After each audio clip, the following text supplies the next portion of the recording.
Everybody, good evening. Thank you for being here. Thank you for joining another review stream, another comic book review stream.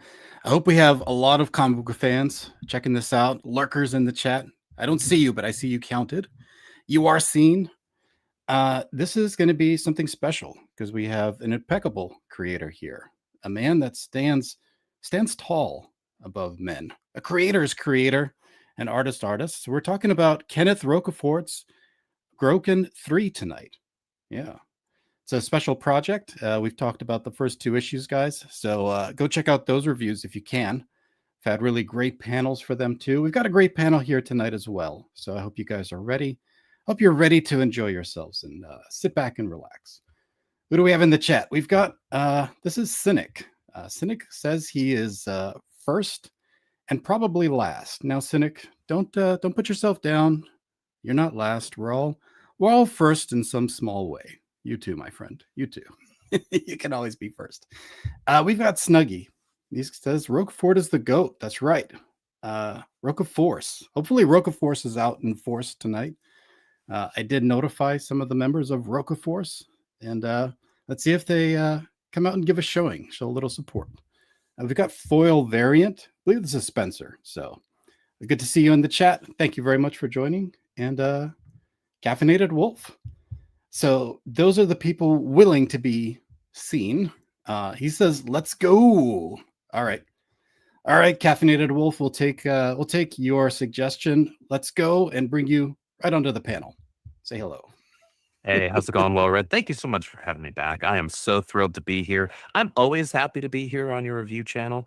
It's an honor to be able to talk about and highlight indie creators, independent comics. It's very important, and it's a fun thing to do. It's fun to highlight smaller creators.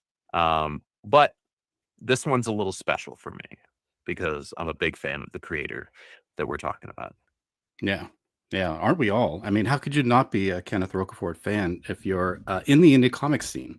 You just have bad taste. Yeah, I mean, like, if you've never heard of him, okay, well, maybe you don't read that many comics. But if you don't like his work, I don't know if it's I like can trust you. Yeah, exactly. It's a pass-fail That's like metric. you don't. That's like, what do you mean you don't like Christmas? Right? Like, it's kind of the same thing.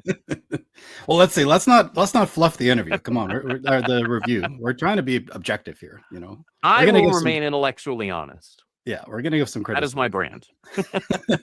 But yes, being a fan of Kenneth is definitely, fake geek girl test, and you must be a fan to pass.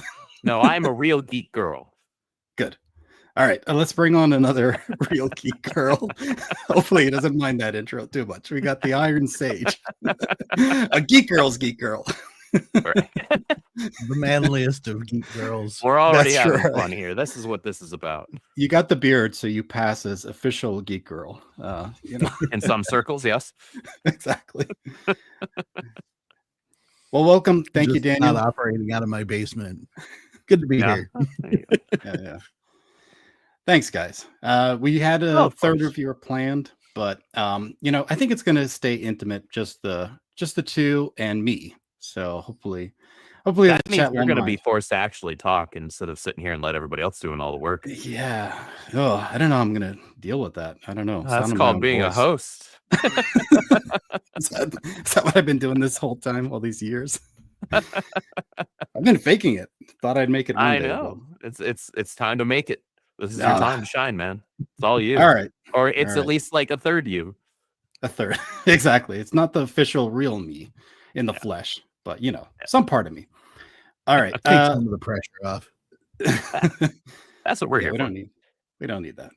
So, all right, let me do my job and be a host. Bring up the campaign. Yeah. Groken 3. So, is this your first introduction to the Groken series? This review, guys? It is. I've been aware of Groken, and for both the first two campaigns, they were happening at a time where I was not in a good financial place to be able to back many indies. In fact, any indies at all, really, at the time.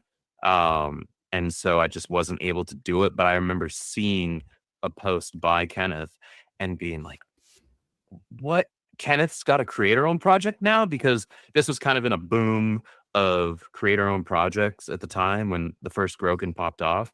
I was like, Kenneth's got one now. Right. And the art just it's Kenneth's art. It just pops. It's incredible, right? It's hyper detailed, super bright, vibrant colors, which is what I tend to associate most with comic books.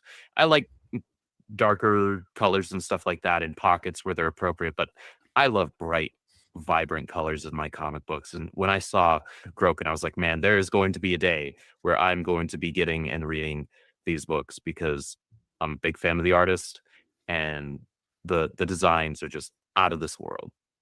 Yeah. Immediately recognizable. I agree. Oh yeah. Can't be missed. You can't confuse his art with anybody else's. That's true. Daniel, is this your first time you've come across the Groken series, or did you hear about it before? Peripherally aware.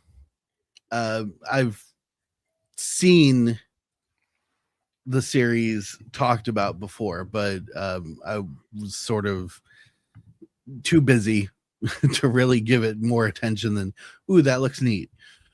And Andrew's going to, poo a brick, but I actually didn't know anything really about Kenneth. That's Well, okay. good. No, I told you you haven't heard of the artist. If you hadn't heard of the man, that's okay. Well, I mean, being peripherally aware of the series, and I probably should have done some sort of due diligence when I looked at it, but skipped my mind. Is what it is. So, very busy guy. You know what? You are forgiven. God Well, I calls on us appreciate to that. forgive others for their transgressions, and therefore I will forgive you for yours. we will not pull your Geek Girl card. So No, you okay. can hang on to your Geek Girl card, Daniel. Just as I will retain mine. I'm gonna have a freaking card made now just for kicks and giggles that says Geek Girl, and it's got my photo on it, right? Maybe I'll throw a wig on, maybe I won't. I don't know. We'll have fun with it. It's got to be a meme. Get a t-shirt. Make it fun. Hey, if you're not gonna have fun when you're talking about this stuff, what are you doing with your life? Yeah, it's supposed to be. It's comics. Snuggie wants to know if the panel has read the book. Yes. Yeah. All three. All three. Yes. But there you go. Yep, all three. I got mine. I read this one just a few hours ago. Yeah, I got mine as a courtesy from Well Read. Yeah, I make sure that the panel is all fully prepared and fully stocked and loaded for these discussions. And speaking of stocked and loaded, this campaign was fully stocked with backers. It hit six figures, and actually it performs consistently. Is the other thing. Kenneth has a lot of return readers that are there, on the money for every single campaign that he puts out. So it's got a following, it's got a lot of interest, and he has a lot of dedicated and loyal fans. So I think you can expect these numbers to continue and grow, which is great, because it would be great to get the word of Groken out there and get more people into this series, because it's worth it, guys. It's definitely spread worth the good news. Yeah. Groken. So here, let me go through the summary just quickly. It's a graphic novel series of more than 48 full-color pages in the genre of sci-fi and fantasy. Nice mixture there. This odyssey is set in a rotten era where myths were sadly forgotten and science corrupted the hopes of a good tomorrow.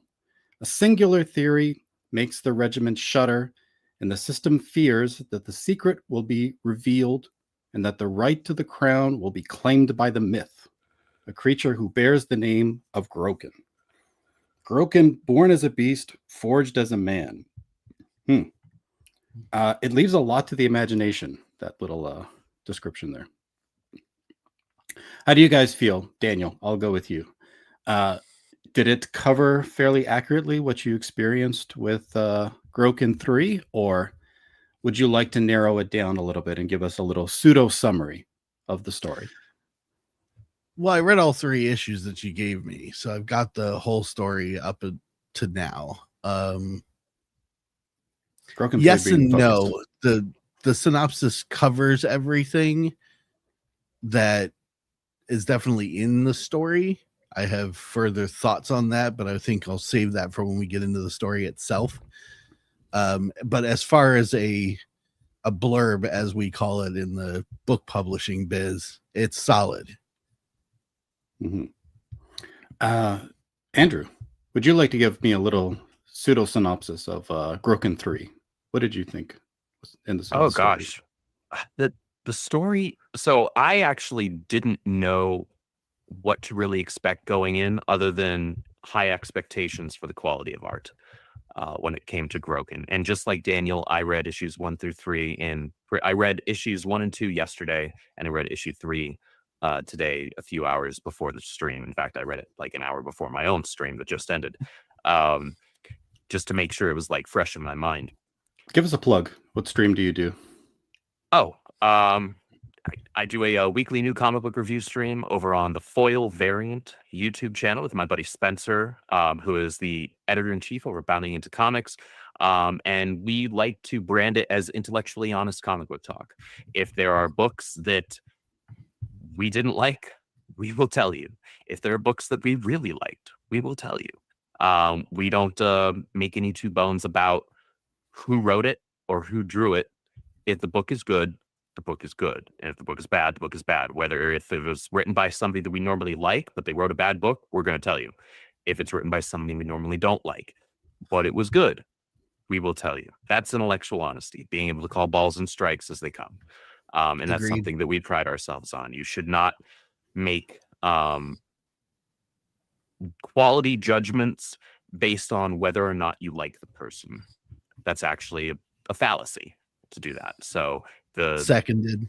the factual content is what should come first. You can then say, hey, I'm not necessarily a fan of this person for X, Y, and Z reason, but they wrote a good freaking book, or they drew a good freaking book. And you know what? I bought a comic book. I didn't buy the person. So I'm going to say it was a good comic book. So that's all what we very tend well to said. do over there. Yeah, that's the tenets that I practice here as well. So excellent. Same. So jumping back into the story, what did you think, Andrew? Give us a synopsis. So it's really cool, the world building that's done in this world for me, because I personally, my favorite genre is high fantasy. And so when you present me with a new fantasy world that doesn't just look like you wanted to do Tolkien, but you're not Tolkien, but you did your thing, right?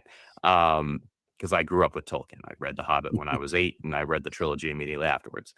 And then I did a quarterly book report on the Silmarillion because I'm kind of retarded when I was a junior in high school. But that's neither here nor there. So like there's a lot of really cool setup and world building going on right now that's kind of laying the groundwork for the different characters in this world. And the way that it's being written, we're being fed little bits and pieces about the characters as we go along. We're not given gigantic info dumps about the characters so far. So I still don't know who Groken is yet. We've seen some cool flashbacks, but I still am not 100% certain who each and every character is.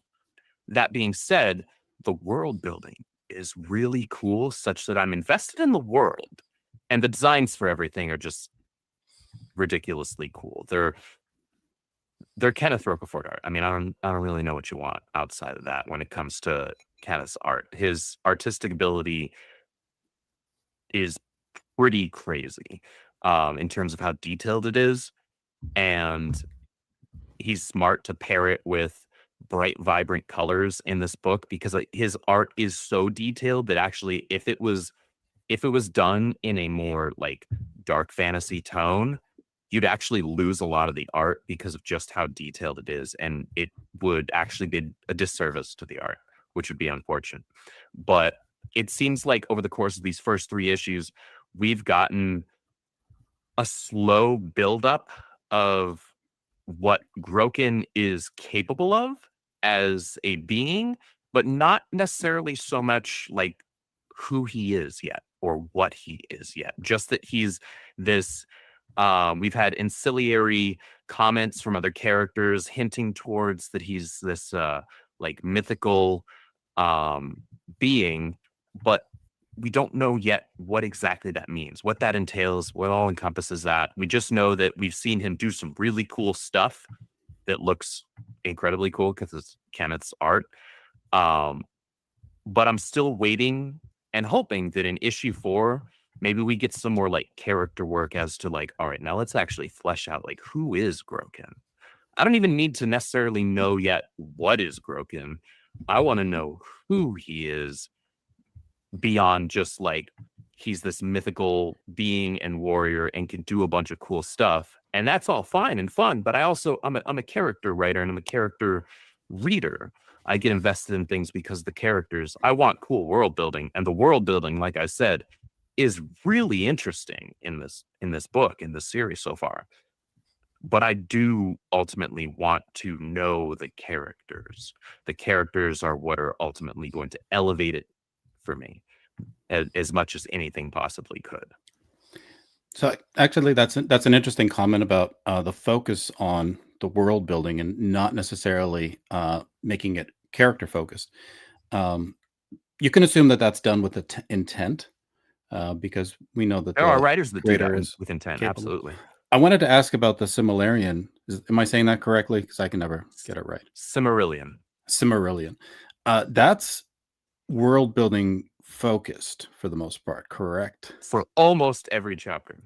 That's Yep. great that you've done a study on it, because that is a great parallel to what's It happening. was a in Groken. bear when I was a 17-year-old kid as a junior in high school that took on that task.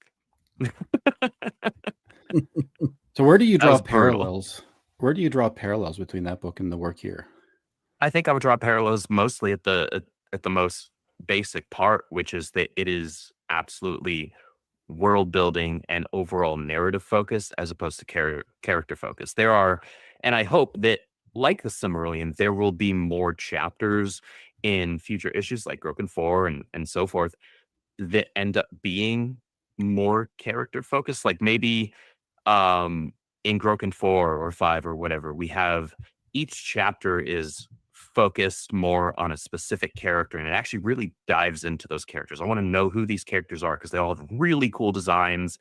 They seem like they fit perfectly into this world and the setup, but I just don't know much about them quite yet. And that's what I want so much, so badly. And like the Silmarillion, so far Groken has really cool world building, but it's world building and overarching story. Again, both very interesting, but you're not getting much about the characters just yet. Like the Silmarillion makes you wait a really long time before it starts giving you anything about the characters. Like it's a few That it page does. turns before you get there.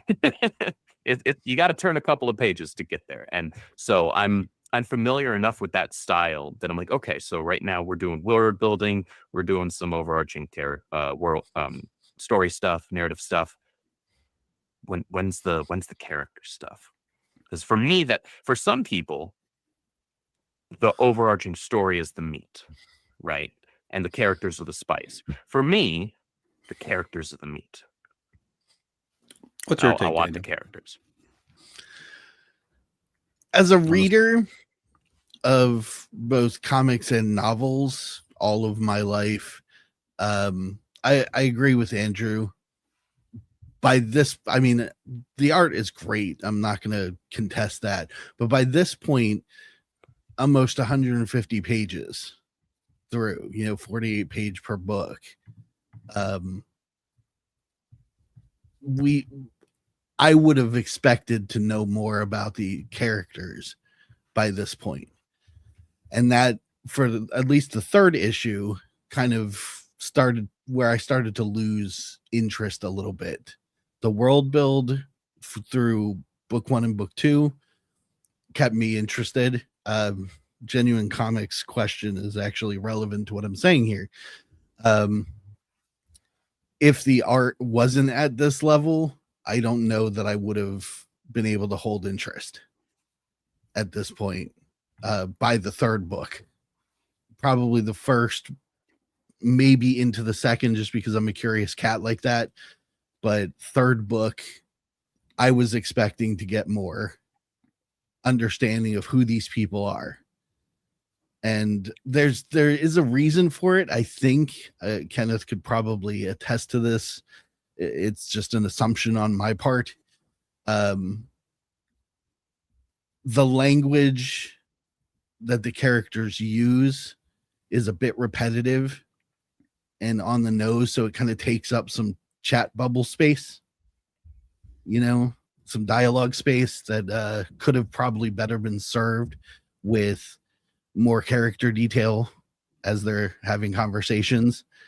But I think that may be just a language barrier thing. I was actually, if I could quickly interject in here, because this Yeah, go was ahead. my one sticking point with this book. If I were to give anything in this book, this part fell short for me. It's the dialogue, and that's because the language was what immediately stuck out to me, the language barrier. But I think what the intent might have been, and Kenneth can correct me or say I was correct when he comes on. I think the intent was to give it kind of an old English, super classical fantasy, almost like a freaking Don Quixote came to mind, like a very, very old style of speaking that didn't translate well with the language barrier. And that was the thing that It's came up to entirely me. possible. That was the thing that came to me in terms of, like, again, that's me assuming intent. So I could just be talking up, but I think with that being said, I think larger critique, I would say, would be that there was no real distinction in narrative voice for each character. All the Yeah, I was getting characters kind of sounded, quote unquote, the same. They spoke the same.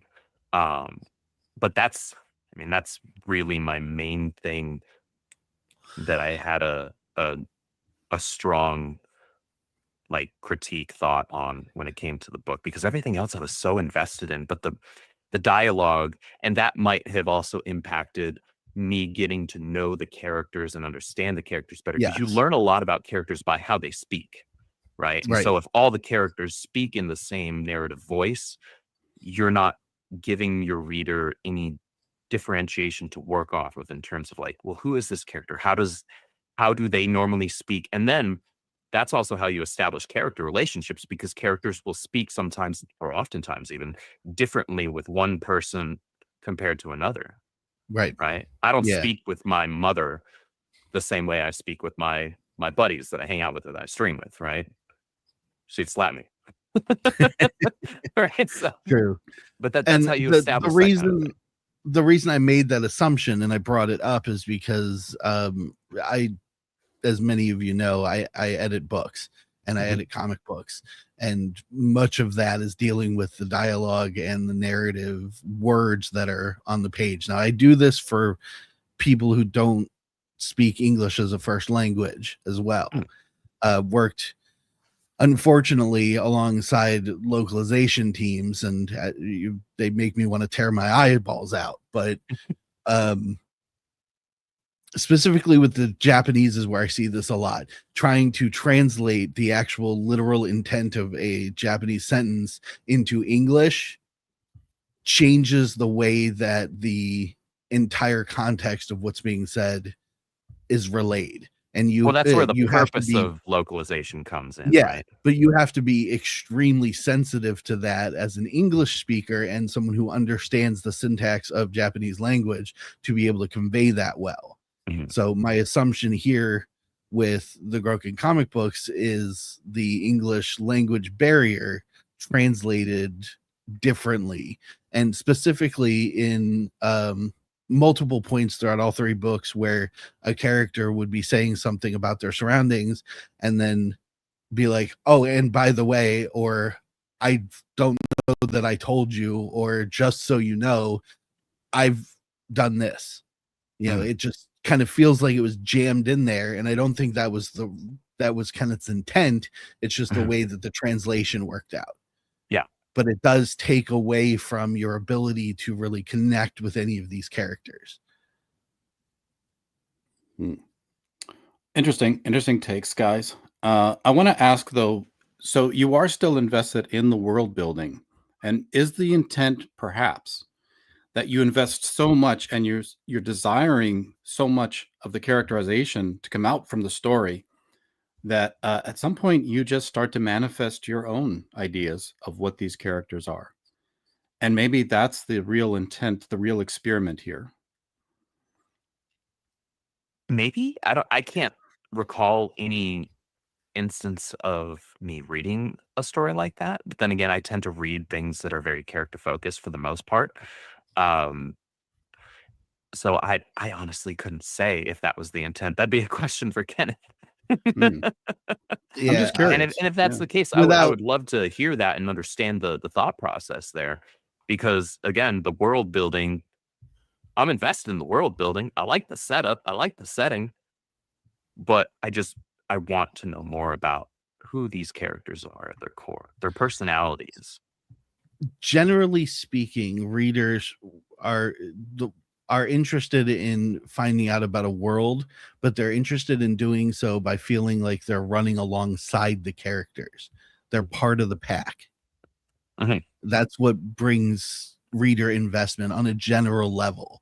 And in order to do that, you have to craft touchstones into your characters that people can connect with.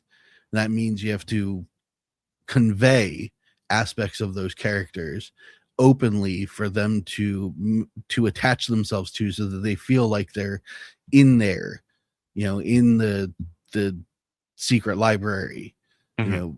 flying alongside the one character on his hover shield, which, Oh yeah, the if I ranger. remember correctly, yeah, the Yeah, ranger. If I the remember elf ranger correctly, there was character. also what brought me to that assumption about the language thing was, in one of the books he calls it a hover shield, in another book he calls it something else completely different. And I thought, Oh okay, yeah, maybe that's a in book language 3 he calls translation. it book 3 he calls it, oh gosh, what is it? Yeah, Was it something scale?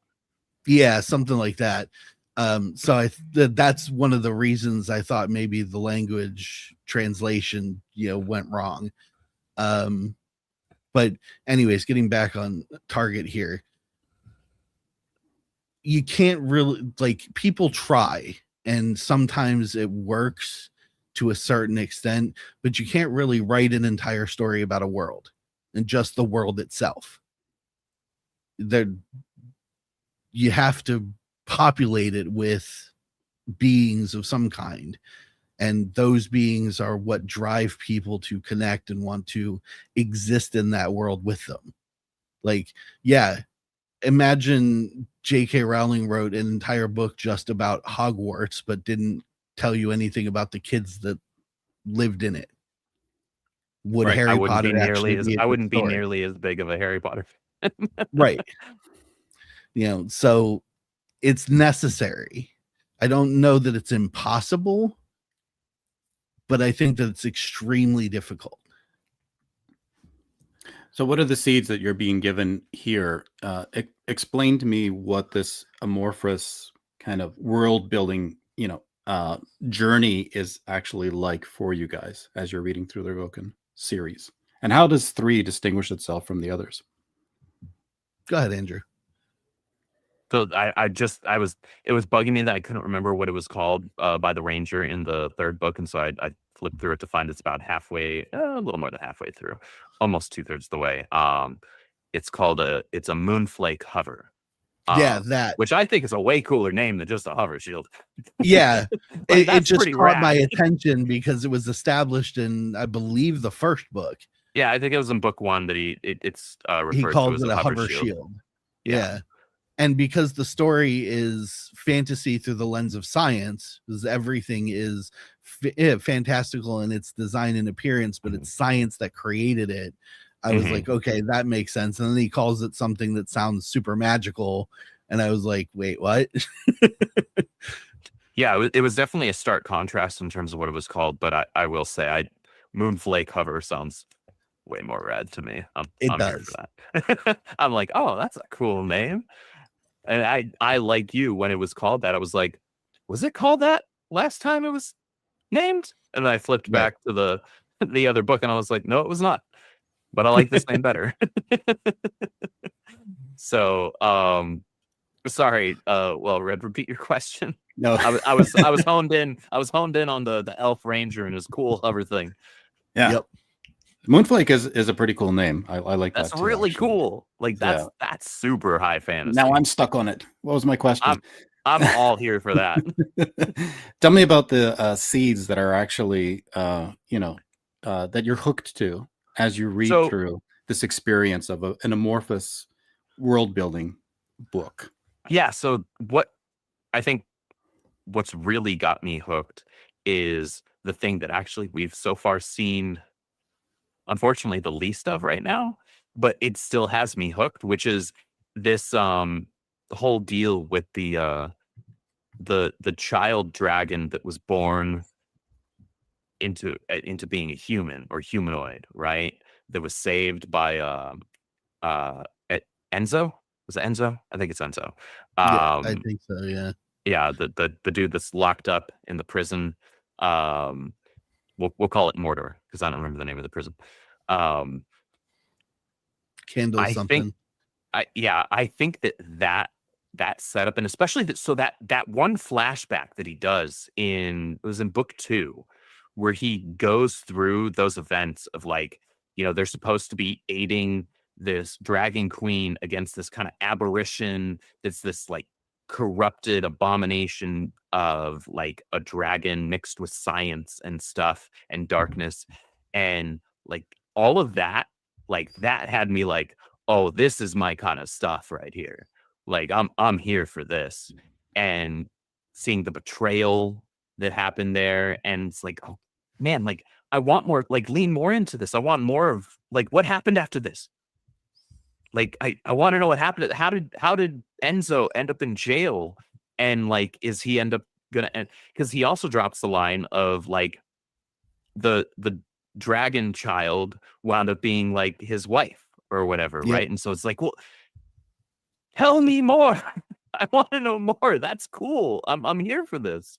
And the dragon designs, again, I almost feel like I should just not be allowed to talk about Kenneth's art because he's one of my favorite comic book artists ever, and so I'm just going to praise his art.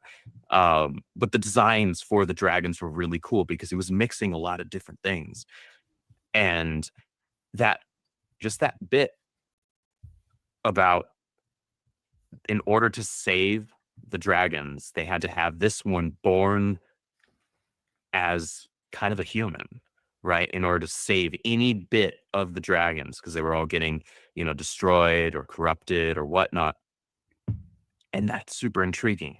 Like I'm waiting on, I'm like looking at that thread and I'm waiting on it to get pulled on more. Right.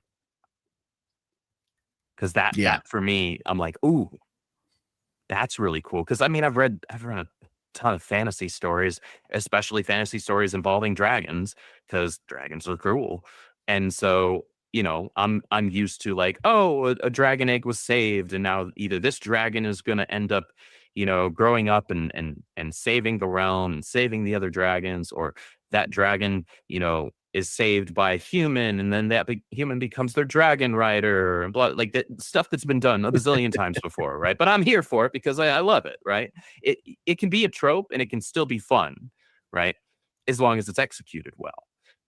However, this was something completely different, and I was like, oh, I'm here for this. This is really cool, and I'm waiting on that narrative thread to be pulled on more, because I desperately want to know more about specifically that pocket of the storytelling and of the world building right now. Do you have anything that stands out to you, Daniel, that's carrying you through the story? Well, as far as the world build, I'm just as fascinated as Andrea is with the world build, but for a slightly different reason. I like the actual design of the world itself. Hmm. Some of the panoramic shots that he's drawn around these characters are very So interesting to me, from odd junk piles to sprawling lake with a big mechanized structure over it, and even in like the secret library, it's trash and refuse, and for lack of a, he calls them gnomekins, gnomelins. I think it's supposed to be a combination of gnomes and goblins. yeah, that's what my read on that living was as well. living in the trash pile outside of this prim and proper, well-maintained secret library. Those contrasts are fascinating, and they're really good for stories like this. That keeps me interested enough to kind of bypass the fact that I know practically nothing about these characters and I don't know what they're doing. Which is a little difficult because, especially with the third book, that's Groken and the blue dude whose name I cannot remember, they're there to do something specific, but it was hard to figure out exactly what it is through the dialogue. Well, I mean, so what is the experience then? Do you just feel lost, or you're just waiting for? Confused, not lost, because I don't have any details. I just know that they're going there for a specific purpose. So I understand from a reader level that there's a reason to be there. I just don't understand what yet. And because it ends without really getting into that too much, you have to wait for the next issue, obviously. But at the same time, as a editor, I would have pushed for more detail. So I'm looking at this from two different lenses. I think it's a really interesting comic with a great story hidden in here somewhere. I just wanted to see it, and I would have poked him until he gave me a little bit more, and therefore gave the reader a little bit more.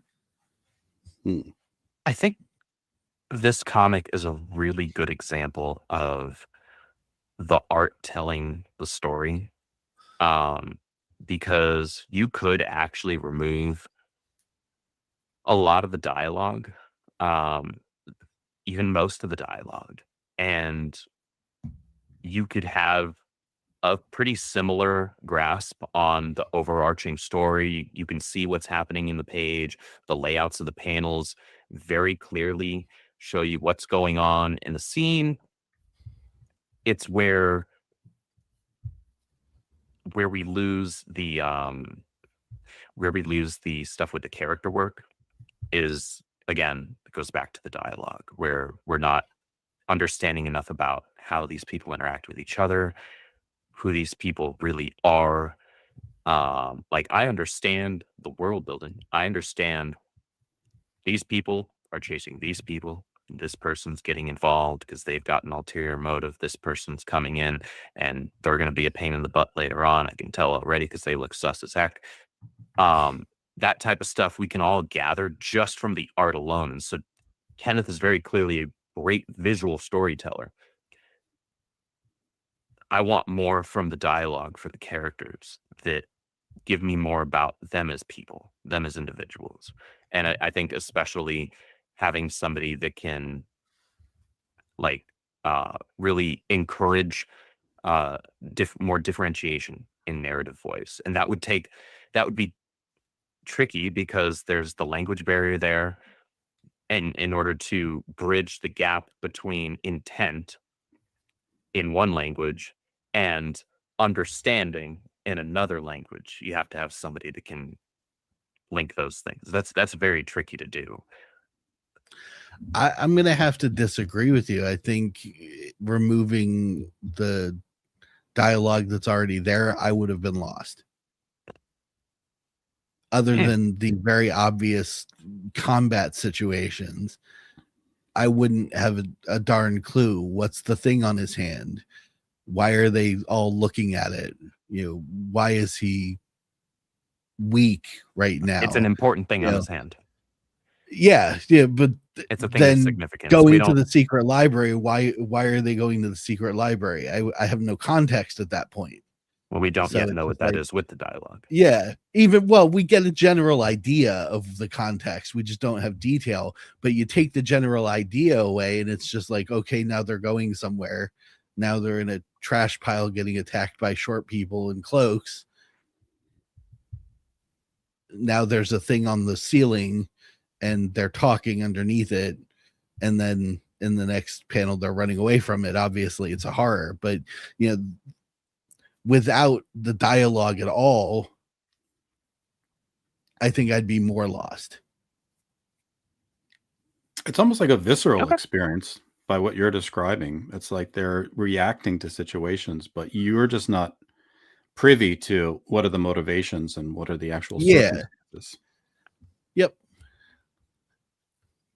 Like, I mean, and one of the more interesting parts about that is is the question, I guess. If you took all the words away, we wouldn't get that thing in the beginning that talks about what Groken is. So I would have assumed, based on the design of him, that he was a bad guy. but or is there no but there? Well, with some dialogue, it gave me a general sense that he's not evil and he has a purpose. But without it, I would have just been like, okay, he's a horned, masked, wild-eyed looking thing with something coming out of his chest, and he's got magic sword. I mean, that's but where show don't tell comes in, right? Because Yeah. we see him doing things where he is fighting monsters and monstrous looking things. So we can at least surmise, okay, he doesn't at least appear to be the villain. Maybe he's a character, because shoot, most He could be versions an of anti-hero. Batman don't look particularly bright, shiny, and heroic compared to other superheroes, like say Superman, right? So I don't think necessarily just his looks alone would make me think villain. I would say I would like, what's up with this guy? Right, for sure, until I see action. And then when I see him fighting off monsters and I'm seeing that bystanders are not getting harmed in the process, and that he's clearly, through his actions and the way that the panels are laid out, he's not putting them in danger, I can surmise, okay, so he's clearly not a golden knight, but he certainly doesn't seem to be a villain based on his actions. That's fair. I can surmise that through the art. That being said, to your point, like, until we get to that point, that would certainly be a fair question to ask, right? Until we get to that action point when he's fighting the monsters, and then we know, oh, okay, now he seems like he's the good guy. And being a dad, I'm looking at this as, if I put this without words in front of my daughter, would she get it? And she's grown up now, but she's much younger than me, obviously, because I made her. So that's part of what I'm looking at here. I'm trying to see it from multiple types of readers. Sure, that's fair. And we have advanced understanding of the storytelling process, you and I. Yeah, I'm trying. Yeah, I wonder consider myself a learner. How like a very young reader would react to a story like this. Like, would they just take those reactions that are the characters are expressing to different situations and not really need context and motivation? I can find out. I can send the files to her. She loves this stuff, so she'll be happy to get involved. Feel free to speculate. We do that on this channel. How do you think a young reader would react to a story like this? Yes, me? Either one. So I get, this is one of those super subjective things, because I was reading Witchblade in Darkness before I should have been reading Witchblade in Darkness. Like, my mom would have slapped me. But it was also formative for my comic book experience when I was younger. And so I think visually it really depends. That's a really hard thing to nail down, because I know for me, as somebody, if I had I don't know, if I had like an 8-year-old, Right. I wouldn't be I giving don't them think I Witchblade or would show it Darkness. to an 8-year. Yeah, I don't know. This one's more questionable. I definitely wouldn't be showing them Witchblade and Darkness or Spawn. But for sure. this I would probably wait until they were in double digits. Like 10 years old, I'd be like, okay, like I would have probably felt it out with like showing them a couple of movies, to kind of ease them in that direction if it seemed like there was something they were even interested in. But I think it really depends on the entertainment maturation of the individual, right? Because I know people who, as adults, like my age or, within a reasonable range, would like flinch or shy away from something like Spawn, Darkness, Witchblade, or this, right? Because they see kind of body horror stuff like this, right? And I know people that have a visceral reaction to Mhm. body horror looking things, right? They cannot deal with it. They don't like it. And hey, you know what? You're grown. That's fine. It's no judgment there. But again, that goes back to the subjectivity of it. I Yeah, wouldn't I give can it to agree an with that. 8-year-old, but to a maybe a 10 or 11-year-old, if I had a strong enough understanding of my kid and their entertainment maturation experience, yeah, I could see them like enjoying bright, cool art, and whether or not they understood the story, that's another matter entirely. But Yeah. I can definitely see them being like, oh, like flipping through the book and like, oh, this looks really cool. That looks really cool. I like all that. Like I can easily see that. Like that's not even in question. That's not me. That's not Andrew, the Kenneth Rocafort fan speaking either. That's just me going back to myself as a kid and just like seeing cool art in the book, right? And just kind of putting myself back in younger Andrew's shoes and knowing, Mhm. yeah, I mean, kids will just sometimes see cool pictures and that's all they need to be entertained. Yeah, I can agree with that. I think 10 to 18-year-olds are probably uh to run the full gamut would probably be like, these pictures are awesome. Mm. And then they might be just as confused as we are about where the story's going. That is But possible. It's they'll certainly still, possible. I think they'll still pick it up in like continue to pick it up because of the art though. Yeah.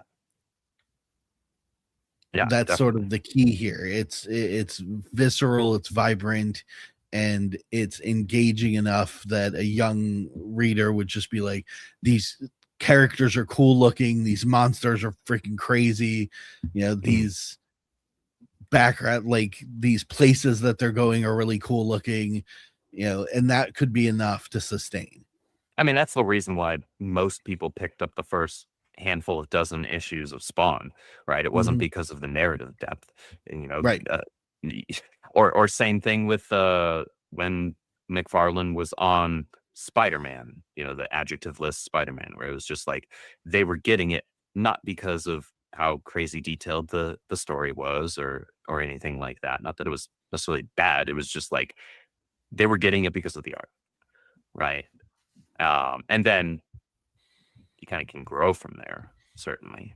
But it's certainly not unheard of for people to get into something initially because they just see cool stuff on page, right? Yeah. And then, you know, the hope is, especially like, and I can say this for myself with being a newer writer, I hope only to grow as a writer. And so hopefully that's something every single facet of it I can grow in over time with continued practice. This, I think, is less an issue of that and more just, I think, dialogue tweaks need to be made to have a strong and a stronger translator slash localizer for better understanding for because this honestly, I think natively probably reads completely differently and might be understood completely differently than what we are.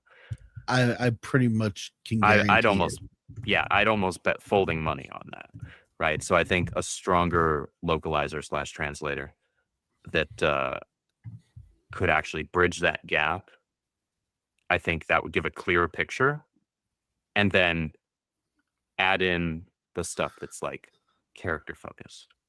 Like those are the Definitely. 2 points that those are the only 2 nails I could really hammer on in terms of like critique with this. Because with a comic book, the sweet spot is the marriage between vivid art and compelling story. Mhm. Because then you get everything, and that's This what has the brings former people in spades. back constantly. Oh, it's Yeah. it's above and beyond with the Yeah. first one, and that's enough for now. I assume, it would be enough to carry it for quite some time, much like you mentioned with Spawn. But eventually, the story needs to start meeting the art's level at the very least. So I wanted to ask also, when you were mentioning the dialogue, is it that you want these personalities to be more uniquely defined? You want characters to kind of express who they are through the dialogue a little bit Characters. more? So we talk about character narrative voice, and that's that each individual has a different way that they speak. Whether it's their own thoughts in their head. So if we're talking just like um, thought bubbles aren't used as commonly anymore, but like your Mhm. narration boxes, right? Your caption boxes, or just speaking out loud to themselves. If they're crazy like I am, and I'll talk to myself throughout the day, right? If I'm working something out, um, or when they're speaking with other people, and that will change depending on who they're speaking with. That's how you gain insight into the person, right? Some people will like exclusively not use contractions, right? If they're that can be a personality thing, right? That can be part of a character's character, right? But if everybody in your story is not using contractions, then it just seems like it can at least that everybody's speaking the same, but also choice of word. How eloquent does it seem like they're speaking? Like what's their vernacular, the vocabulary range, right? All of these different things.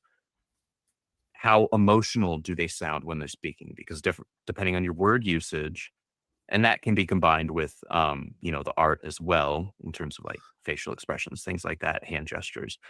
Um, that will tell you a lot about the character. And things like that will differentiate and delineate between characters in your story, and that's incredibly important.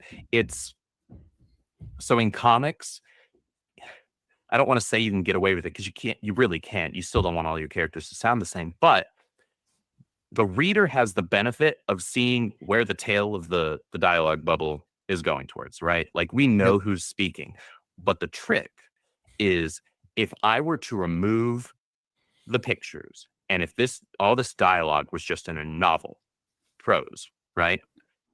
Would I know one character from another based on who is speaking? Correct. And if the answer is no, then that means there needs to be better differentiation in character voice. And it's perfectly, everyone can see it on the screen. It's perfectly illustrated right there in those 2 panels that are up. You can see where the bubbles are coming from, but you look at it must be due to the leaks of the Necrostar residue. This is the only thing that comes to mind. And then Groken says a leak. Those guys definitely know what they were dealing with. It looks the same and sounds the same, regardless of which character is speaking it. Yeah. You want me to? Let's do a character reading. You do the top bubble, and then I'll do Groken. So Me? let's hear Okay. Yeah. All right. So I'll do Blue Dude. Yeah. It must be due to the leaks of the Necrostar residue. This is the only thing that comes to mind. Huh. A leak. Those guys definitely didn't know what they were dealing with. Were you involved in that? Does my left side not give you a clue? In my defense, sometimes we underestimate unknown forces. Well, curiosity always puts us at risk. Depends on our expectations. I always envision the worst case scenario. I think if you read it, then that's called being a pessimist. Yes, it is. And that's a character quirk. It's a differentiation there between the 2 characters. But the words as they were read out sound roughly the same, despite the inflection of, say, emotion being involved. No, I'm just joking around. Yeah. All right. Do you guys want to You're do not final? just Groken around. You punter. But I don't have an off switch. I won't apologize. Y'all knew what I was. Yeah, I've seen you banter. I know what I'm in for. Do you guys want to do final thoughts? Do you have anything further to add? I think we've pretty much covered all bases. All right. Yeah, I ending guess I'll Andrew. just in summation, I guess, for lack of a better term, Groken is a absolute masterpiece piece of art visually, with incredible character design, very cool landscapes, fantastic layouts. Kenneth knows how to lay out a freaking page, man. Like, he doesn't do just generic box. Like, he plays around with it. He has fun with it, and he has a very dynamic, not just art style, but also panel layout style. The world building is incredibly interesting. The overarching story is incredibly interesting. The characters right now are not, because we just don't know much of anything about them yet. There are characters that based on little narrative things that were given, I want to know a lot more about, because I'm like, oh, well, like I mentioned before, the dragon child. Like, well, that's cool. Give me more of that. I want to know more about that. Pull that thread, right? We haven't gotten it yet. So I would say I need more character work. And then I think just as a whole, for like this localized audience, there needs to be a stronger localization or translation that gets Kenneth's narrative ideas and character dialogue across to us Western, like, English speaking and reading readers, so that we have a stronger understanding and read on what the story is that he's telling, the characters who are speaking. Because I think there's probably quite a bit that's lost in translation there, and that might also be a strong contributor to the fact that there's not differentiation in narrative voice. Because if you're just having very literal translations, you're not going to get that differentiation. You're just going to get the literal translations. Absolutely. So I think that's something that really should be honed in on, because that would just elevate this to the moon, right? Because at least for me, like, everything else is stellar. You fix those things. This is one of the best books that I've ever read in terms of comics. Like, if you can tweak and fix those two things,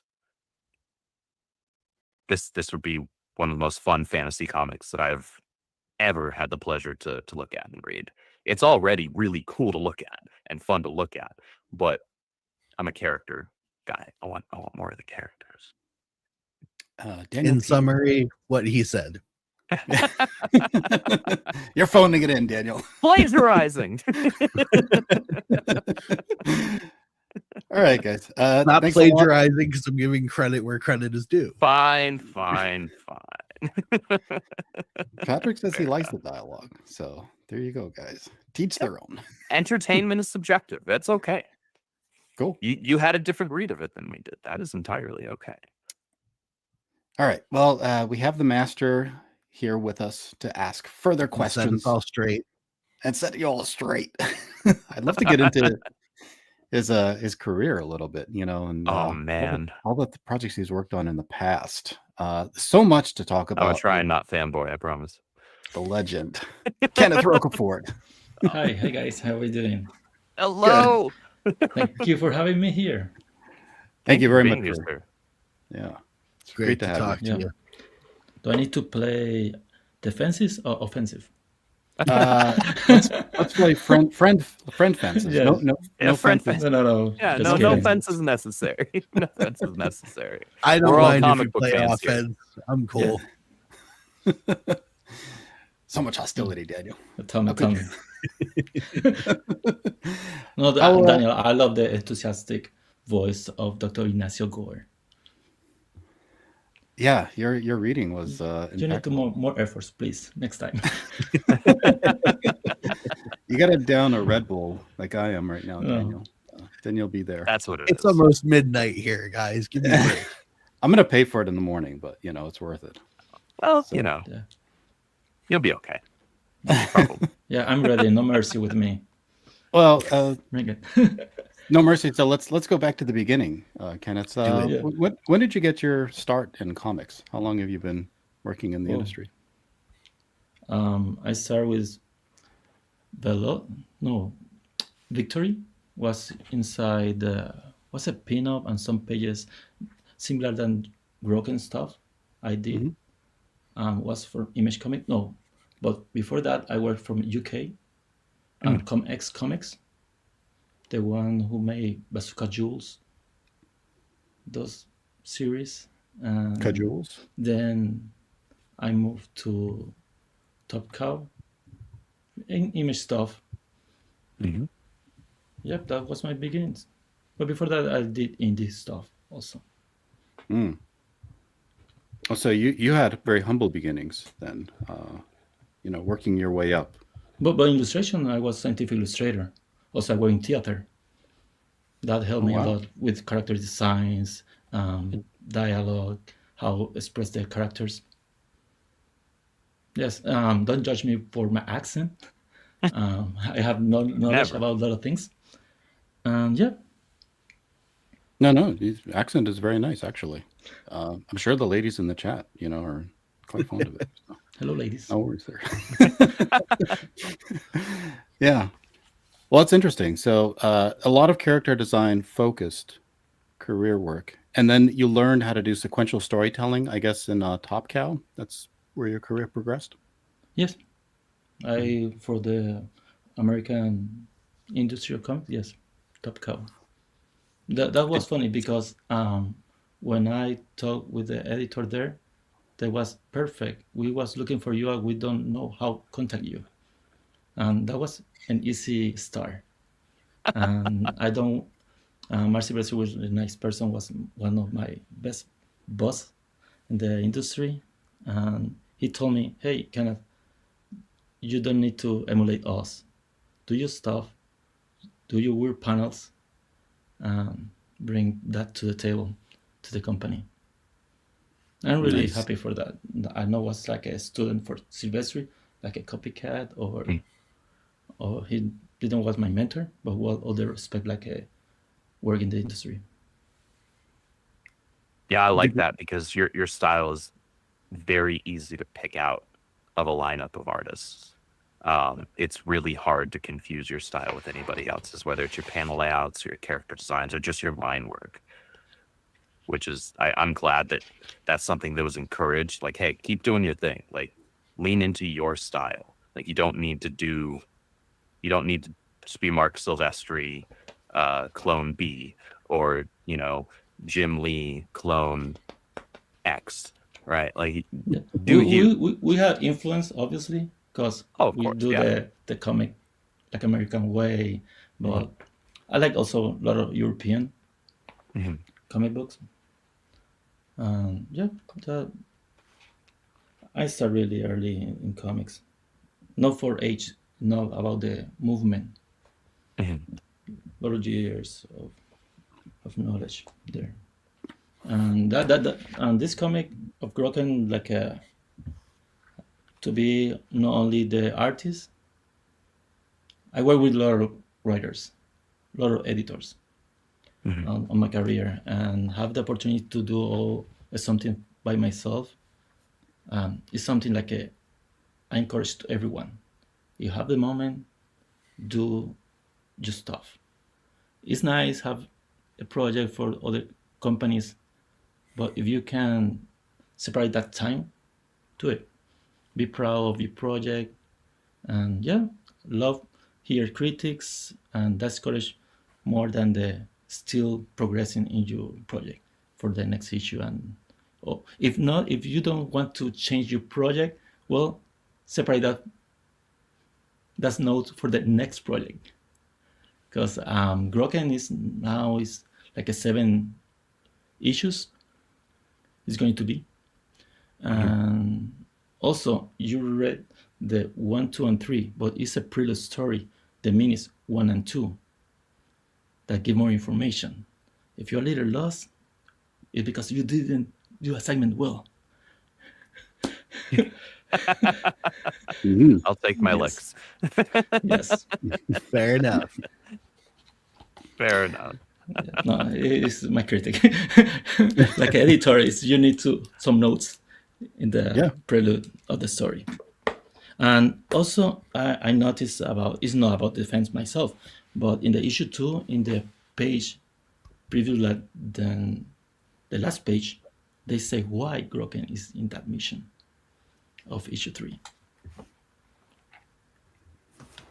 Yes, you have in your hands Did I miss the number 2? Yeah. Maybe I I go completely missed that. Yes. It's got a To live do correction here. research of Yeah, prisons.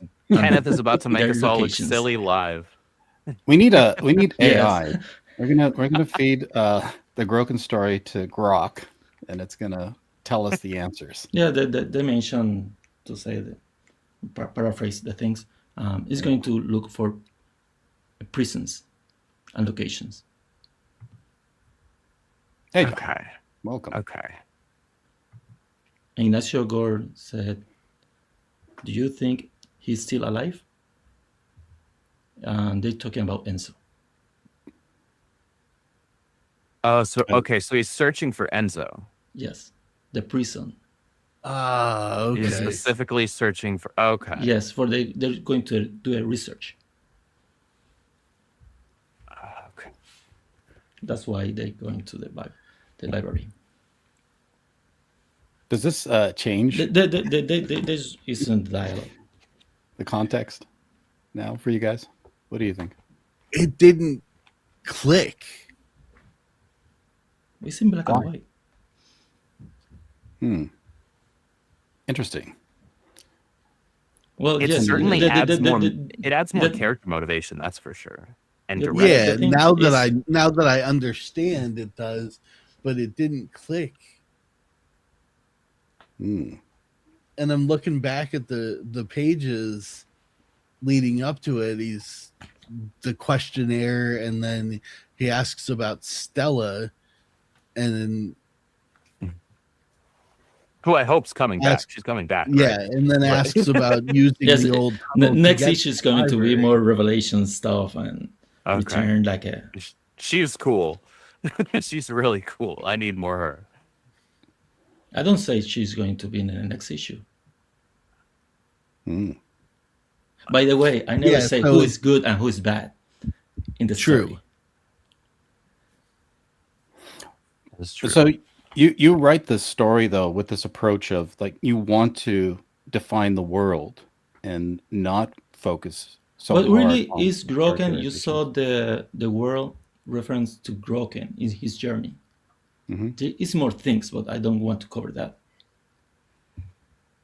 Are you trying to tell a traditional story where it's focused on an individual character, or did you want to build it out to build up the story? I and think have it's the out of the characters- traditional way to the storytelling, because it's about Groken. Groken is a legacy of things. That's why you go back and forward sometimes about information they give inside the story. And like Andrew said, he liked the Enzo when he was a kid and the Evelyn stuff. That's It was honestly about probably one of my Enzo. favorite parts so far.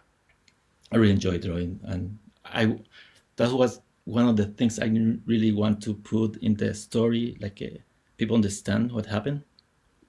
But it's only small things because it's bigger, and there are a lot of characters in and out. Maybe you think it's not important, but have his role. But hope you enjoy the story. How it's moving. It's a comic like every time I have a work in next issue, I need to reread all because the flow is really important. And then Yeah, and the no, mini 1 the and 2 pacing is has been super very important consistent. because they are Enzo, Groken, the characters and the bounty hunters. Few are in the minis, in the mini comics. Yeah. Yep. Questions, John asks, what are the arguments. motivations, inspirations for your approach to storytelling? Mhm.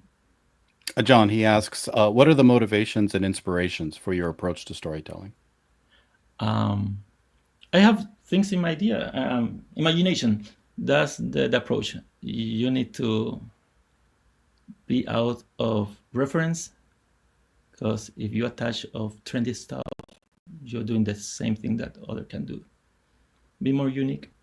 Try to make the story in your way, or maybe my form of thinking is not normal. That is advantage, because it's not predictable. Because if you Very go too true. predictable, people like story like I take your hand, go with me around through the way, to the path, and you see the light. This is going. We going that way. No. I like labyrinths. I like a mess, but with a focus to escape. Mhm. And this is the way of the story. It's more like I know the end, but it's not easy to reach that goal. And I know the end.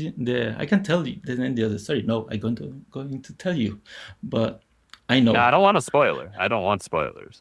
I'm going to keep reading. Well, you read the first paragraph. Every comic have the same thing.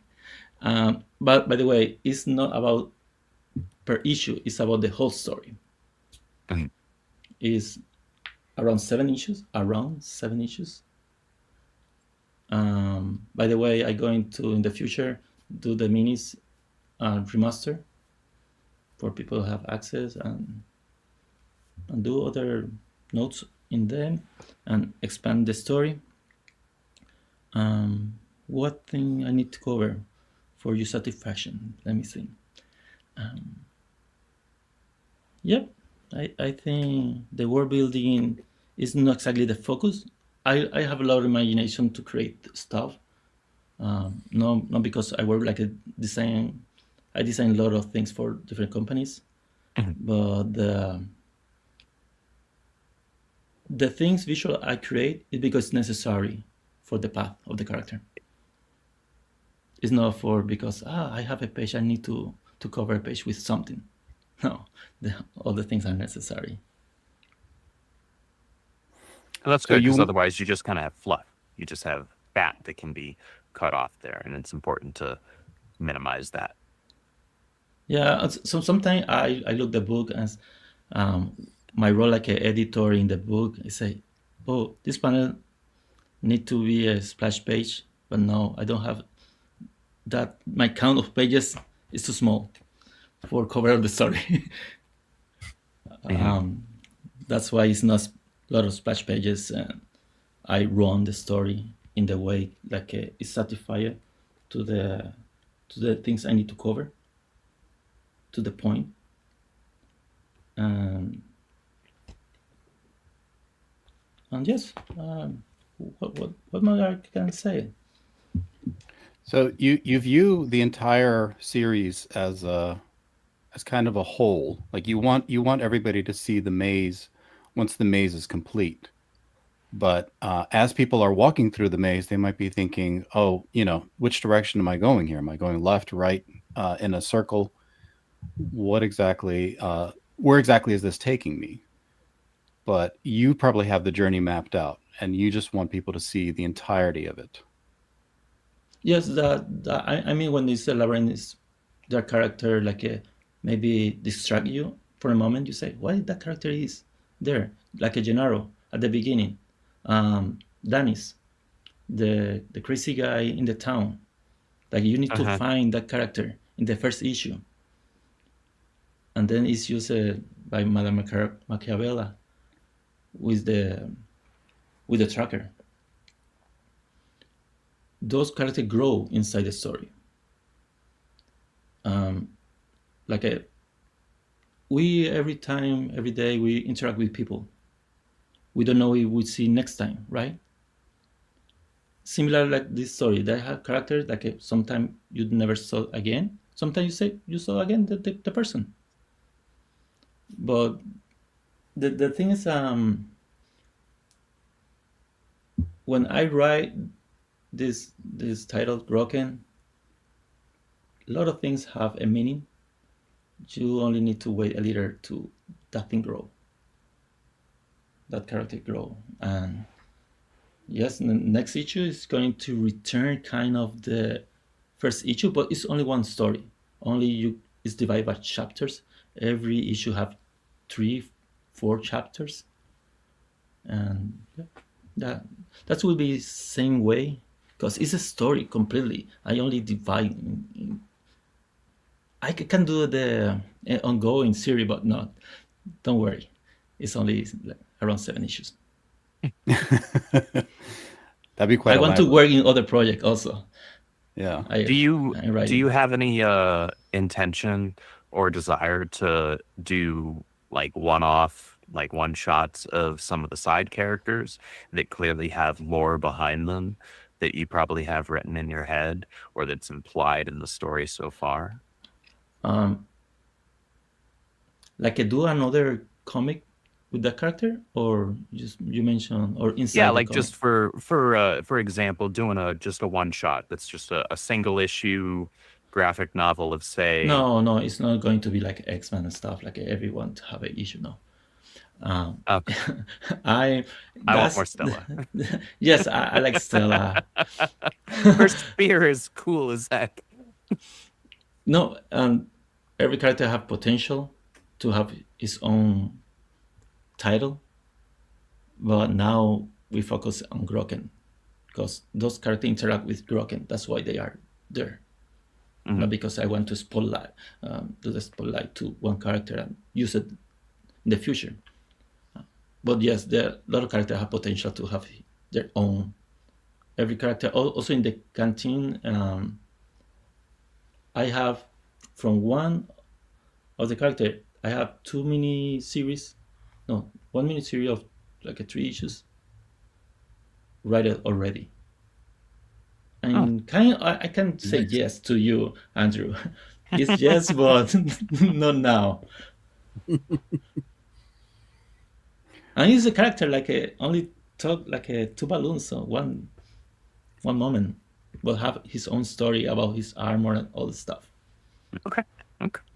You've created so many cool looking characters that seem to have really interesting history behind them or interesting places in this world that I think that it would be interesting to have more information and more stories told about those characters after you've wrapped up the story of Groken specifically in his adventure, because I know that's your focus right now, and I totally understand and respect that. It is important to like remain focused and not be like, oh, well, my fans really like this character and that character, so instead of finishing out this story first, I'm going to start doing this spinoff and that spinoff and that spinoff, and suddenly you have 50 different books going on, but you haven't finished this story here, right? That's totally respectful. Yes, you're right, Andrew. Because I don't want to be a victim for the fans to move or manipulate the story because and don't complete the story because of those reasons. It's important to finish the story that you're trying to tell right now. Yeah, Absolutely. because first is start something and finish them. So we understand, like right now, it's still kind of opaque. It's not really clear everything that we should know about Groken, and the things that would identify us to the character. But once you've actually revealed all these facets that you're working towards, will we understand the character more in his complete fullness, the representation that you want us to have? Do you have Or a clue that's- who is Groken at this point? I'll ask the reviewers. Yes, that's the question to them. Yeah.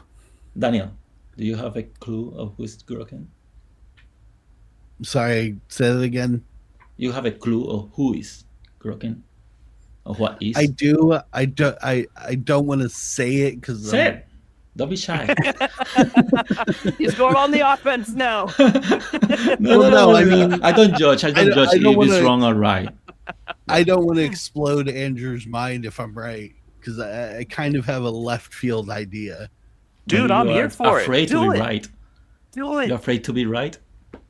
Yeah, Blow my mind. Okay. Do it. I have a feeling Groken is the dragon child. Uh-huh.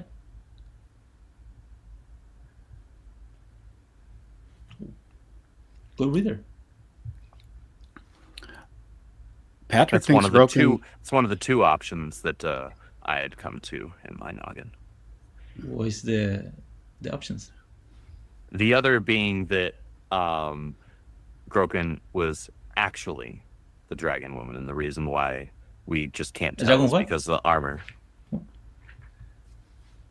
I considered that, but then the dude with the spectacles said, "I have information about your mother." Yeah. Oh, that's right. No, you know what? Yeah. You're correct. I completely. That's in issue 2. Exactly. Right? At the end. Yeah, that's Last in page. issue 2. Yeah, Yeah. yeah, yeah. Yeah, you're correct. Yeah. Yep. That the kind of Yeah. cliffhanger. My initial thought was when we were going through issue 1 and then most of issue 2. That's what my line was like. Oh, is this the kid? Right? Kind of grown up. But no, I think the other option is actually the more likely. You have a favorite character? I know Andrew said Stella Griffin. Well, I don't know. I also if like the Ranger. character- The Ranger seems really fun. I want to see a little bit more out of him. I'm intrigued by the Ranger, and I'm intrigued by Flavius. Yeah. I can say next issue they have both character. Cool. I'll say this. I like that, and this actually plays a little bit piggybacks off of something that Daniel mentioned when we were going through our review, where just looking at Groken, because he is kind of an imposing figure, he's got horns, right, armor, and all these weapons and things. It can be, if you don't have the context, you could question, like, oh, at first, is this a good guy or is this a bad guy, right? It doesn't look traditionally heroic, right? I don't know why But- you think but- is he a good guy. But he is, at least, from what I'm reading right now, that's the protagonist. He's a good guy. But then you look at Protagonists somebody- not need to be a good guy. That is true. That is true. Yeah, That's that's true. absolutely true. You It's could have not a my villain defense. book. I only to want to debate with you. No, you're absolutely correct. You could have a book that is a villain book, and the villain is the protagonist, right? That is incredibly correct. But I like that Flavius, despite being the one in the golden shining armor, seems a little more suspect right now, a little maybe more underhanded. I like the flip there. That's kind of fun. You're going to enjoy next issue. I also like that he's got a dog because I like dogs. So I automatically will Animal you- companions. that's are right, all- yeah. You give a character an animal companion that's anything resembling a dog, I'm automatically gonna like the character. It's kind It's of an ugly easy dog, for me. but yes, I'm an it's still easy a dog. target. Are the fan theories something you're hoping will come out of each issue, Kenneth, as people are going through it? I love here the theories. I laughing. I like a interesting, and I don't do spoilers. That's fair. But it's already done. The story. I written all the stuff, and Paris. Always I change few notes, but still in that way I know how it's going to end, how next issue, 2 issues, and also all the story. Yes, it's basically I don't going to alter the story because for speculations of theories and stuff. No. No, I think that's correct. I think you should Because then that's just the fans getting to find out whether or not their theories and speculations were correct or not And you bending to their theories and speculations. and a few really go to the point, but they don't want to say it loud because they still they have doubts how it's going to do it in that way. Mhm. And I'm happy for those comments because that pump myself oh cool, people understand. Oh, by the way, if you don't understand something, ask me. I need to repeat or use other words. Don't be do it. I don't feel bad for that. Would you consider Groken to be kind of experimental in the way that you're telling the story? Have you ever read a story quite like Groken before? I wrote different stuff, but small things for graphic novel. This is my first graphic novel. Mhm. I had a lot of plots. All my life I'm doing plots of stories. And sometimes I start for the ending first and create all the beginning of the story. That's the fun part. If you do it that way, it's not a normal way, but interesting. If you want to try something different, is you construct in reverse the story. The way I write in Groken is the way I want to don't tell everything to the reader. No, like I said at the beginning, I don't want to take his hand and walk. Okay, it's only straightforward. No, there are sideways, there are other paths. Sometimes there are rocks more, sometimes it's mud. You know, the travel is not all the one in the same rhythm. It's a different. Mm-hmm. There. It's like working a It's true. puzzle. It's like working through a puzzle from the inside out a little bit. Yes, one time in the past, I told it's like a cone story. It's a lot of things, but it's ending in one point. Like a cone, like a. Yep. Yeah. Yeah. Makes sense. Yeah. Interesting. Yeah. I can see that. Well, we're going to have to then just hang on until the end of the journey. Like Groken's issue 7. Do you know how many pages each issue will be? Have you already defined At the those? moment, all the same kind amount. There are 50 pages of story. Mhm. I said at the beginning more than 48. Obviously, there are 2 more. There are 50 each issue, and I need to play in those pages, no more, no less, because it's the standard I have. It's good to set yourself a page limit like that. Because 1, production costs. 2, it really helps with pacing yourself narratively. I will say, like, the pacing for the book so far has been very consistent. So, Thank you. like, props to you for that. You're utilizing your space. You don't spend a ton of time on just something that looks or feels meaningless, just to fill up a page count.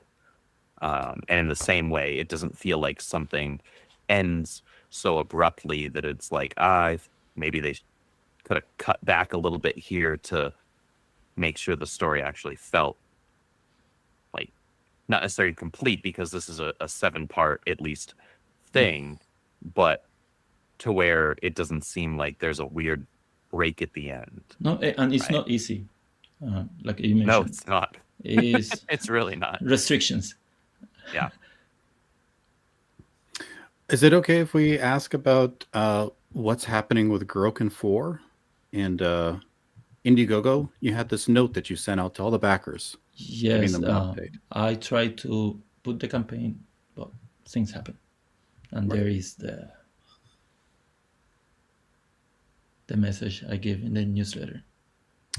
It says that Groken 4 is on hold, and for those interested in the reasons behind this, here is the explanation.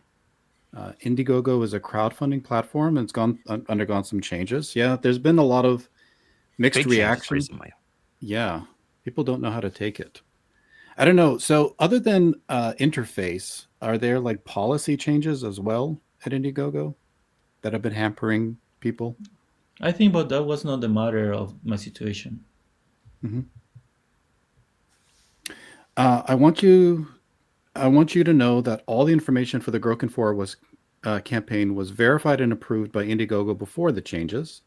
I was prepared for and aware of the new challenges that would come with this new phase of Indiegogo. Okay, that's good that they had foreknowledge of Mhm. all these things. I'll skip down. It says here what the current situation is, if that's okay, Kenneth. Just to give people a quick summary. Indiegogo has indicated that the situation is not critical, but this type of data error could result in the loss of the entire campaign, and I will have to start from zero. So here you mentioned that the error was caused by poor programming, Yeah, and that it appears to have affected information about your identity, bank billing, business address that is attached to exactly. this campaign. That's concerning. That that they Yeah, Yeah, put in that troubleshooting. would they give say me it's not pause critical, too. but it's I don't know. Those things seem like they're critical things, Indiegogo. exactly. I feel like I'd be a little concerned if I was in that same position. And that's why it's not at the moment of Have the they campaign. have they been responsive? Are they helpful in trying to resolve this issue? No. Mm. At this moment, no.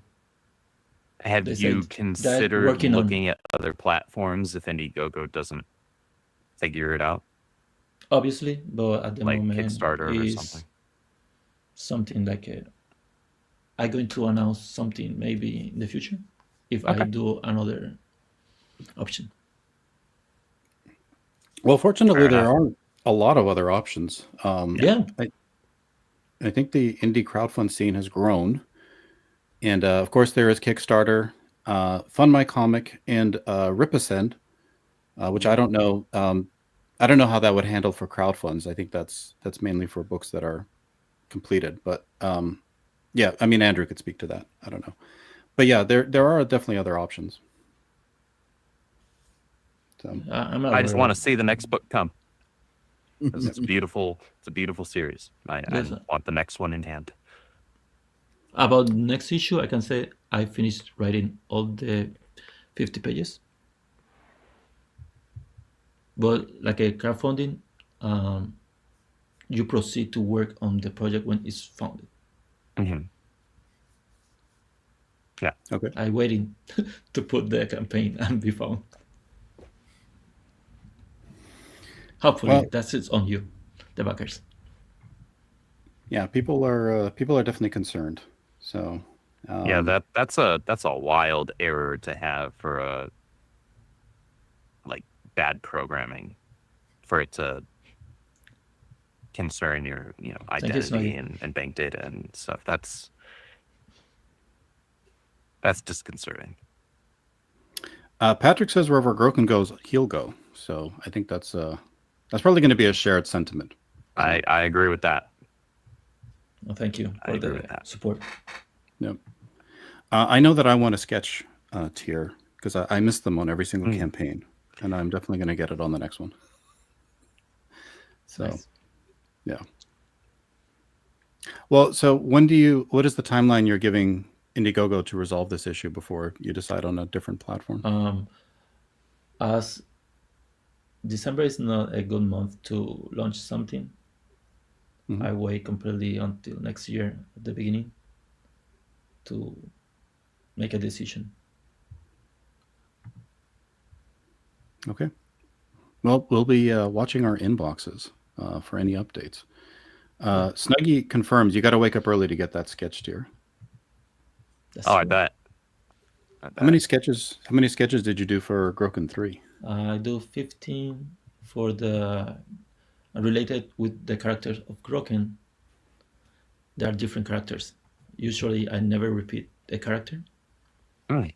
Okay. and lot of be the new character is going to show, and 15 other for the sketchbook. There are character I designed, not related with Groken, like a sci-fi usually or whatever I have in mind. All are headshots, little more than headshots sometimes, but they're random. Usually, and the order I do the drawings, is the order and the backers. That's fair. But it's my Makes rule for be more consistent in organize the stuff. I don't need to You're gonna- follow my rules, but that's my way at the moment. Are you going to keep going forward for the campaigns, whether it ends up staying on Indiegogo because they got their stuff together, or you go anywhere else?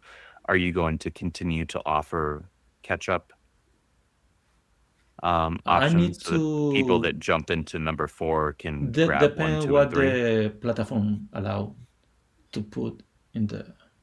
I would platform, yeah. definitely encourage, if that's an option and something you can do, always do that, because you're always going to have first-time readers that see something and Yes. see that it's super beautiful like Groken is, and it catches their eye. Yes, I'm going to try to stay with the same way I did in the past.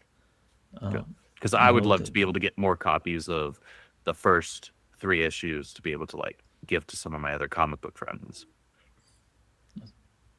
If not, someone can contact me or go to a convention, and I have their copies of Groken. The convention I go. We got to get you up into Texas. Yes. Hope to see you soon. Yeah, I would love it. I would absolutely love it. Do you have any conventions planned upcoming in the future? I go to the Comic Book Revolution in Ontario, California, and in May. Also, previous weeks I'm going to be in Rancho Cucamonga for Color Fantasy in the Free Comic Book Day, first Saturday of May. I will be signing there. I have other conventions in April in Missouri. I don't remember exactly the name, but I'm going to try to be more in convention next year. Nice. And possibly, who knows, in Texas. I hope to be blessed and fortunate enough for you to come to one of the Texas conventions. Yes. Usually I go to San Antonio, but we see where we will be. I think the big one early next year is going to be MegaCon. MegaCon? That's MegaCon in Florida in March. That's long time one. I don't return to MegaCon. That con is very large these days. It was actually kind of daunting this year when I went. I was like, this is a lot of people. I'm an introvert. And I wound up getting sick afterwards because you can only pump yourself full of so much vitamin C and zinc and stuff to stave off catching con crud. Yeah, there is no cure for con crud. No. It's just you're walking into a petri dish, knees deep. Yeah, MegaCon is my neck of the woods. I'm definitely going to try to attend that. I'm in Florida. I'll see you there. Yeah, absolutely. And I think there's like after parties and stuff planned too. I know. I think there are some of the other guys talking about it. But yeah, that'll be awesome. I personally I miss the smaller cons. I don't see as many of those. That's what I used to always attend, and I loved diving into the dollar bins and just completing collections. So, but now everything is really, it's I don't know, it's more about the larger experience, like the fandom aspect of it, rather than just the comic collecting side. So, I'm a fan of comics. No, I really like really small ones too, shape old comics and stuff. Yeah. For the celebrities stuff, it's not my thing, but I enjoy it too. Yeah, I'm right there with you. I don't go to cons for the celebrities, unless it's a very nothing rare wrong, but instance. I think different topic. I mean, the hobby has changed, right? And it's tried to integrate itself into the larger fandom sphere of just all these other hobbies, anime and everything else. So I don't know, has that diluted comics or has it uplifted it? I don't know. Yeah, Depends on if you count manga as comics. Yeah. Where do you stand, Kenneth, on the manga question? Do you appreciate the manga? Yes, I like manga. Depend. There are different. How I say, there are more divisions than the American comic. We have superhero, romance comic. A lot of variety. Yeah, there's but gigantic variety. Yeah, when it comes everything to have a manga. customer.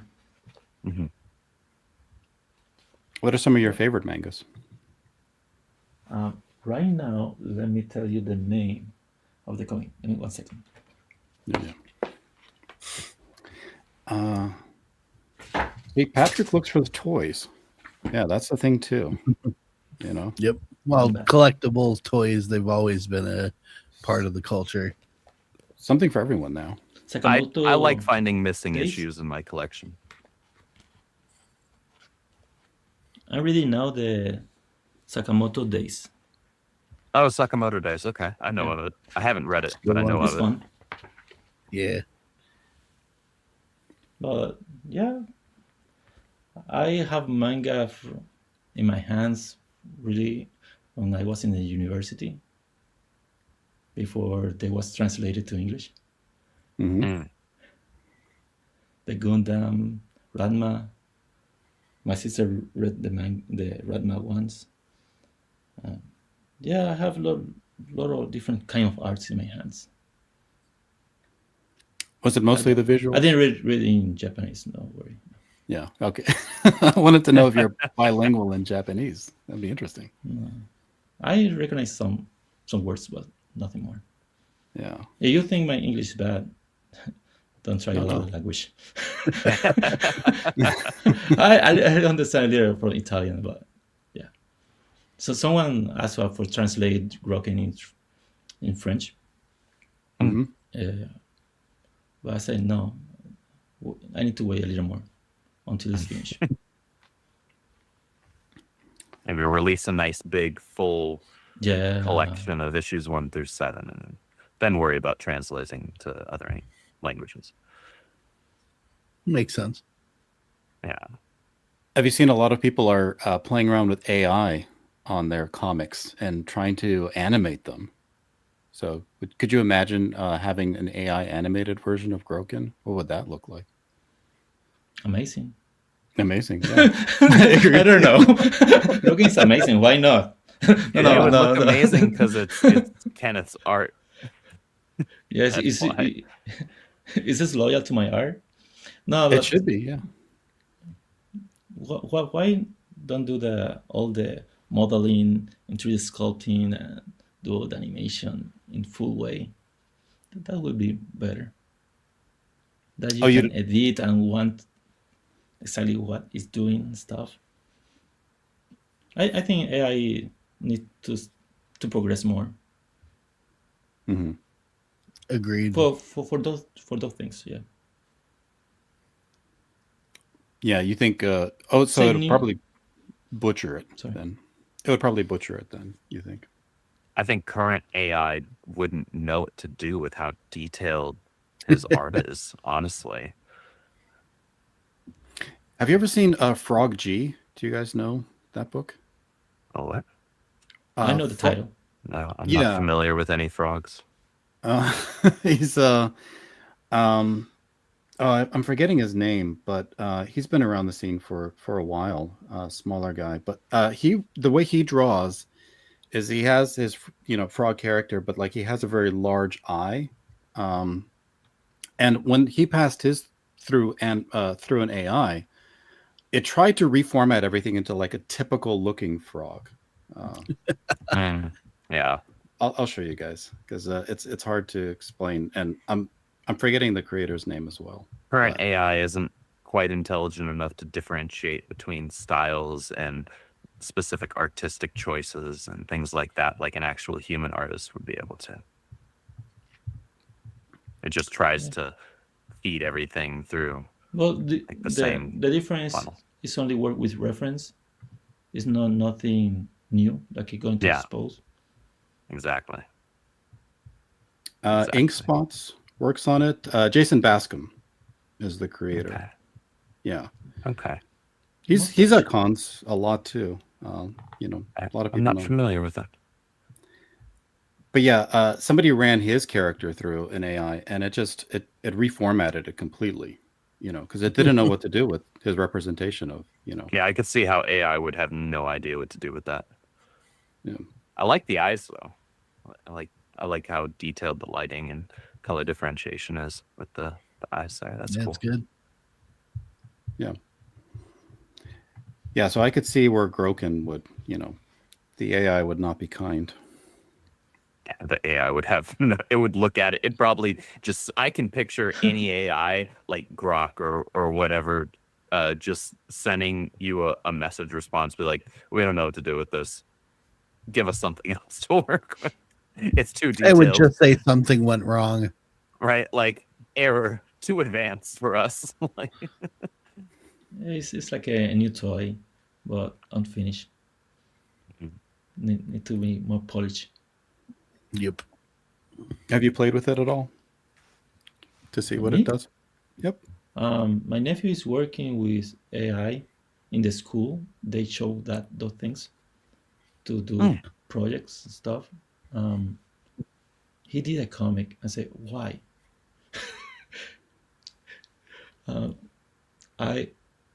My critic eye is more like I found the things I don't like, but for the assignment, it's okay. The thing he did more than I expected for the expectation of the teachers. But it's a tool. It's a tool. At the moment, people say, why you don't use a primitive things to draw and use a pen or a Wacom. They are tools. Well, is at the moment, at this point, I'm going to say, because I don't know what happened tomorrow with the AI. It's going to be advanced, but I don't want to criticize too much about that topic. that's fair. Yeah, it's come a long way just with Will Smith eating spaghetti videos. So you just It's a wait. very early use of that. Yeah. The problem with AI, like when you were saying, Kenneth, it's a tool. It's a very crude tool. I think right now, it's unrefined because you can't wield it finely. You know. By the way, I don't use it. I don't use AI. Sure. Oh, we can tell. It's want to tell. No, I use I think it's pretty obvious. AI is not nearly advanced, and Just have only if that you write to to do what me you do. in the email, it's the AI going to answer you. Just kidding. It's me. That's a good use for it. Yeah. That's yeah. I need AI to answer all those spam callers I get every day. Offering gosh. me loans. Can I put in a prompt that tells them to, like, I don't know, instead of calling people and bothering them, how about you call your mother and like talk to her? Yeah. Leave me alone. Like, Choose a different path in life. Yeah. You know, just some like counseling for the spammers. call your family. Don't call me. I don't care about you. No, You but think the spam calls are bad for private citizens? Try running businesses. Oh yeah, for sure. I do use it for work, but I could see where for art, you know, you want to have some mastery of your tools, and AI is not really something you necessarily master. It masters you to an extent. If you prompt it enough, it's going to, learn what your tendencies and preferences are, and then it might cater to what it thinks you would expect. But it's very hard for you to direct it exactly the way you want. So, Yeah, it's not the same thing as just wielding this, right? Where you Yeah. actually have tactile, direct manual control, right? And it's never going to be a pure representation of you because it's giving to you things that it learned from other people that it thinks you want. So Yeah. Are you And planning to use people are it? stupid, so most of the information you get from it is stupidity. yeah, Oh, well, we're living in the era of we have smartphones. Yeah. that's what they tell us. Yeah, The Which has clever somehow name. managed to make Well- people more stupid. Where now you don't remember any number completely of your family Mhm. phone numbers. Yeah. They don't Yeah. you. Or Oh. artificial I intelligence. literally only remember my my mom, my dad, my sister, my own, and my girlfriend's phone numbers. That's it. And it's honestly a miracle in year of our Lord 2025. I can even remember that much. Congrats. yeah. Well, it's more than what I remember on a daily Yes. basis. So I'm going to say the same thing. Yeah, you're the smartest one on the panel, Andy. Congratulations. Yes. Well, maybe Wow. Daniel. Words that have never I'm going been to change my said to phone. Andrew I before swear. on a stream. Yeah. I'll take words never said to Andrew before on a stream for 500, Alex. That's what that was. Andrew's smartest one on the panel. I don't know if I go that far. But that's honestly probably because my family, we've all had the same freaking cell phone numbers since I was in high school. So that was before smartphones. It's funny, the phones are like overtaking all engagement, and all the comics have to be digital, and you have to be able to read them on the phone. All the movies have to be catered to people's phone tendencies. I remember I was reading that they write the scripts now assuming that people are checking their phones as they're watching the movie, and so they want them to have these moments where they would look up from their phone and react and then go back to I don't want to look at my phone while I watch the Me movie. neither. I want to Yeah. watch the movie. yeah. It doesn't matter if I'm in the theater or if I'm on my own couch. I want to watch the movie. Yeah, all That's these devices, ridiculous. all these I would- devices like Yep. AI and stuff, Idiocracy, here we come. they're defining. Yeah, that's crazy. I don't want to look at my phone while I'm reading a comic. Like I want to just dive into the comic. I want to read the comic. I want to look and scrutinize the art to see what maybe little Easter eggs the artist put in there, right? Don't worry, this conversation don't going to age well in the future, in a few years. Say, we have to say that? Look what we are living now. You might be right. You might be right. The today of today is not the Yes. today of tomorrow. Yes, I'm not responsible for tomorrow at this point. Are you worried about where technology is progressing for expression of art? And, I really like the escape from LA at the end, with the shutdown, all the electricity, all the energy, no phones, anything. That was going to be amazing. You know that Yeah. movie? Yeah. No, I remember. Yeah. Yeah, I yearn for simpler times too. Are all these conveniences really making things better, or are they just diluting things about ourselves? Well, Tell it's you, everything there's- in moderation. Yeah, there are some weekends, like a Saturday, where I'll just be like, okay, I'm gonna set my phone at my desk, and I'm just gonna lay down and just maybe storyboard in my head, or brainstorm, or just I don't know, play with the dog. Because I'm so connected to my phone and my PC for work almost 24/7 that I just need a day out of the week to like get away from it, even for just a few hours, right? Like it's important to disconnect from that. why a few hours? Take a day. Agreed. Even I've better. found Yeah. that I sit down with a actual book and a cup of tea at the end of my nights, most nights, when I'm not doing late night shows like this. That's calling us out? That's my decompression. I call everybody out. Y'all have these late hours, and I get up at 5 a.m. I still go out and look the clouds and look the forms and have imagination, and yeah, that's good. Is that part of your creative process as well? To be able to Um, go like that? this is my escape of working. Mm, Mm. even better. You know, yeah, always up. my mind is created thing. From kid, I imagine stuff and I want to draw. When I was a kid, I have a lot of nightmares, and the first things I did when I wake up is like take a paper and draw my nightmare. Hmm. Those Right drawings on. was in the That's trash super can. interesting. My parents put those drawings in the trash can. Yeah. Is it because you had problems? is it because you had wonder about your dreams, or you wanted to preserve them? What I was it enjoy about drawing them? monster. That's the problem. Mm. And the scariest monsters are in your dreams. More than scary, really gore. Mm-hmm. Mm-hmm. Scary for other people too. Why did maybe your parents were scared Maybe. of them? Yeah. Maybe, yeah. Who knows? Well, hopefully they come up in Groken a few times. Maybe you remember. They some really of them. enjoy it. I think some of the monsters in Groken so far seem like they could come out of a nightmare. I need to tell you, the youngest reader of Groken is 4 years old. I see. And who would that Ah. be? His mom read from every night a letter. And Mhm. Really? they are fascinated for the next issue. They're waiting for that. That's outstanding.